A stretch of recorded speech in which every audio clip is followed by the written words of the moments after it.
The modern followers of Muhammad, understanding perfectly well the implications of a 53-year-old man having sex with a 9-year-old child, do their worst to either deny or pervert the very Muhammadan records that tell us this sordid story. Please elaborate. Although we have addressed part of this issue in other earlier chapters, nonetheless it is one of the more sordid episodes in Muhammad's conduct that even modern Muhammadan scholars do their worst to hide. According to tradition, Muhammad married her when she was a child of 6 years of age, and he was 50 years old. So young, in fact, that she brought with her her toys. This evidence alone shows that psychologically and socially she was still an innocent and immature child. He consummated his marriage with her at the age of 9 years, when he was 53 years old. The waiting period of 3 years had to do with the fact that at that time Aisha had contracted a disease, whereby she temporarily lost all her hair. The so-called disease was actually due to the immense shock of a child being handed over to a much older person. Such psychological traumas can and do produce almost instant side effects, such as loss of hair or even hair turning white. Sahih al-Bukhari Hadith 6.399, narrated by Yusuf bin Mahik. I was in the house of Aisha, the mother of the believers. She said, "This revelation, nay, but the hour is their appointed time, and the hour will be more previous and more bitter," 54.46, was revealed to Muhammad at Mecca while I was a playful little girl. Sahih Bukhari 7.18, narrated by Ursa. The Prophet asked Abu Bakr for Aisha's hand in marriage. Abu Bakr said, "But I am your brother." The Prophet said, "You are my brother in Allah's religion and His book, but she is lawful for me to marry." Abu Bakr was so shocked at Muhammad's proposal to marry his child Aisha of 6 years that he told him, "But I am your brother." This word "but," which in Arabic is innama, brings out the true disbelief of Abu Bakr regarding the request, which of course turned out to be an unchallengeable demand.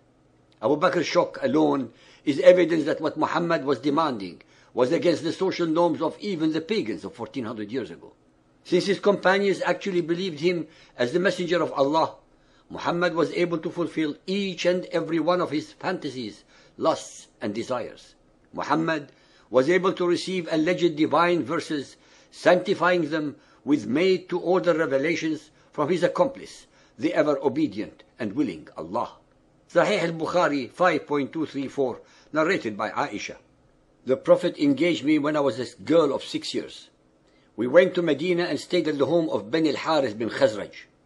Then I got ill and my hair fell down. Later on my hair grew again, and my mother Ruman came to me while I was playing in a swing with some of my girlfriends. She called me, and I went to her, not knowing what she wanted to do with me. She caught me by the hand and made me stand at the door of the house. She halted me at the door, and I burst into laughter. I was breathless then, and when my breathing became all right, she took some water and rubbed my face and head with it. Then she took me into the house. There in the house I saw some Ansari women who said, "Best wishes and Allah's blessing and a good luck." Then she entrusted me to them, and they prepared me for the marriage. Unexpectedly, Allah's apostle came to me in the afternoon, and my mother handed me over to him. And at that time I was a girl of 9 years of age. The date of their so-called marriage was circa 621 CE, 1 or 2 years after the Hijrah. It is obvious that he did not consummate his marriage to her earlier because of her illness, an illness that came about due to the shock of the events that were taking place around a little uncomprehending child girl. Sahih Bukhari 9.139, narrated by Aisha. Allah's apostle said to me, "You were shown to me twice in my dream before I married you. I saw an angel carrying you in a silken piece of cloth, and I said to him, 'Uncover her,' and behold, it was you. I said to myself, 'If this is from Allah, then it must happen.'" Muhammad started dreaming of Aisha when she was less than 6 years of age. He wasted no time in fulfilling his desire, in spite of the fact that the object of his lust was a mere child. Is it normal for a man of 50 plus to dream of a union with a baby girl? As usual, Muhammad created a scene in association with the angels and Allah to justify the immoral and the unjustifiable. Sahih Muslim, Book 8, number 3311. Aisha reported that Allah's Apostle married her when she was 7 years old, and she was taken to his house as a bride when she was 9, and her dolls were with her. And when he died, she was 18 years old. The Holy Prophet died when he was 63, so he must have married Aisha when he was 51, and went to her when he was 54.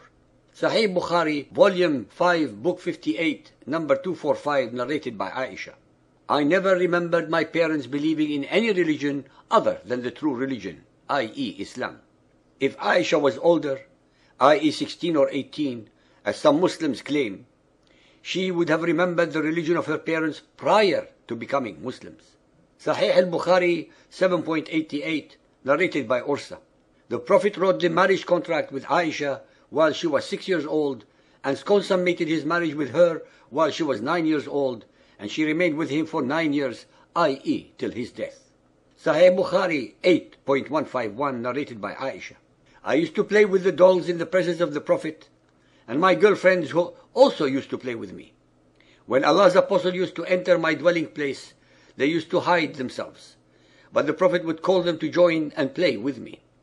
Fath al-Bari, page 143, volume 13, explains the obvious.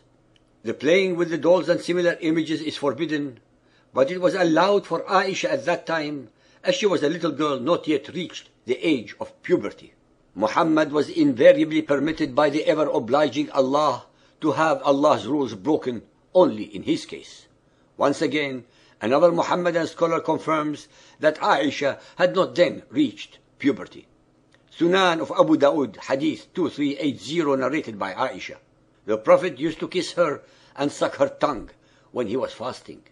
Al-Tirmidhi, Hadith 6182, narrated by Aisha. Gabriel brought a picture of her on a piece of green silk to Allah's Messenger and said, "This is your wife in this world and the next." In this hadith, Gabriel brought a picture of Aisha, but not Aisha herself. It seems that Allah found a great deal of time to accommodate and be at the beck and call of Muhammad's personal needs as well as those of his household. None of the Hebrew prophets ever received such minutiae of attention to their personal requirements and comfort, even those with whom he befriended, as Abraham, or talked direct to Moses. Sahih al-Bukhari 1.229, narrated by Aisha. I used to wash the traces of janaba, semen, from the clothes of the Prophet, and he used to go for prayers while traces of water were still on it. Sahih al-Bukhari, volume 7, book 62, number 17, narrated by Jabir bin Abdullah. When I got married, Allah's Apostle said to me, "What type of lady have you married?" I replied, "I have married a matron." He said, "Why? Don't you have a liking for the virgins and for fondling them?" Jabir also said, Allah's Apostle said, "Why didn't you marry a young girl so that you might play with her and she with you?" In the classic history of the life of Muhammad, Sirat Rasulullah, by Ibn Ishaq, page 311, there is an account in which Muhammad expressed a marital interest in a crawling baby. This event seems to have occurred around the time of the Battle of Badr, which would have made Muhammad approximately 55 years old. Suhaili 2.79 in the Riwayah of Yunus. Ibn Ishaq recorded that the Apostle saw her, al-Fadl, when she was a baby crawling before him, and said, "If she grows up and I am still alive, I will marry her." But he died before she grew up. So Muhammad's interest in young girls extended beyond Aisha.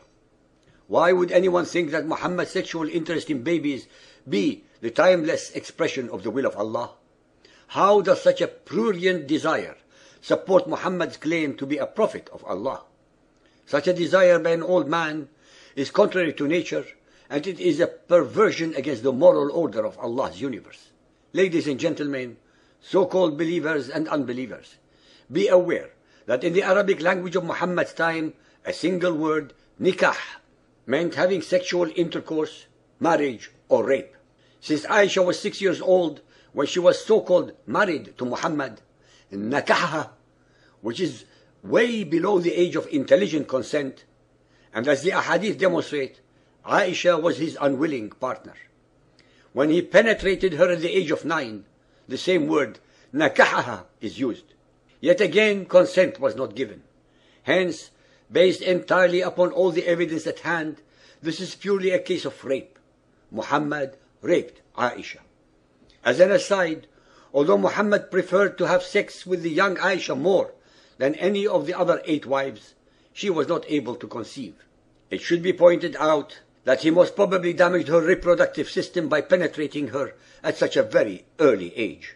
So-called believers, go to Google and investigate this subject, and you will find to your shock and amazement that the current Muhammadan sources tell you that he married her at the age of 10 to 11 and consummated their marriage at the age 14, 18 or 19. Why pervert the original hadiths and deceive the readers if it was a morally, culturally and biologically acceptable case?